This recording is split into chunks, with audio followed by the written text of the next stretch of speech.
এই বছর ছিল আমাদের দ্বিতীয় বছরের জামাই ষষ্ঠী, আর সেই দিনকারের একটা লং ব্লগ তো তোমাদের সাথে অলরেডি শেয়ার করে দিয়েছি, আর সাথে করে একটা মিনি ব্লগও বানিয়ে রেখেছিলাম, কিন্তু সামহাও সেটা আর এডিট করাও হচ্ছিল না, সাথে করে তোমাদের সাথে শেয়ার করাও হচ্ছিল। তো ফাইনালি আজকেই ভাবলাম তোমাদের সাথে শেয়ার করা যাক। আমরা তো প্রথমে রেডি হয়েই চলে গিয়েছিলাম একটা মিষ্টির দোকানে, সেখান থেকে মিষ্টি নিয়ে সোজা চলে এসেছি বাড়িতে এসে দেখি মায়ের ততক্ষণে সব রান্না মোটামুটি কমপ্লিট, আর শুধু মাটনটা কষাচ্ছিল। আর আমরা যাওয়া মাত্রই আমাদেরকে একটা খুব সুন্দর ঠান্ডা ঠান্ডা একটা ম্যাঙ্গো লস্যি বানিয়ে দিয়েছিল, আর সাথে ছিল ফল আর মিষ্টির একটা প্লেট।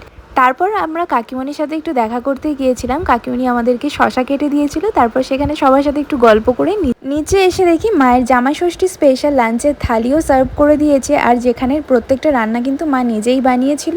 আর এটারও একটা মিনি ভ্লগ কিন্তু আমি অলরেডি তোমাদের সাথে শেয়ার করে দিয়েছিলাম যে সেদিন মেনুতে কী কী ছিল। তারপর সব ভাই বোনেরা একসাথে বসে দুপুরের লাঞ্চটা কমপ্লিট করলাম, আর বিকেলবেলা বাবা একটা কাঁঠাল তারপর বাবা মা আমাদেরকে গিফটটা দিয়ে দিল, আর আমরাও আমাদের তরফ থেকে বাবা মাকে গিফটটা দিয়ে দিলাম। সৌভাগ্যবশত সেদিন আবার দাদার জন্মদিন ছিল, তাই সন্ধেবেলা আবারও আমাদের ইনভিটেশন ছিল বম্মাদের বাড়িতে, তাই একটা কেক হাতে নিয়ে চলে গেলাম বম্মাদের বাড়ি।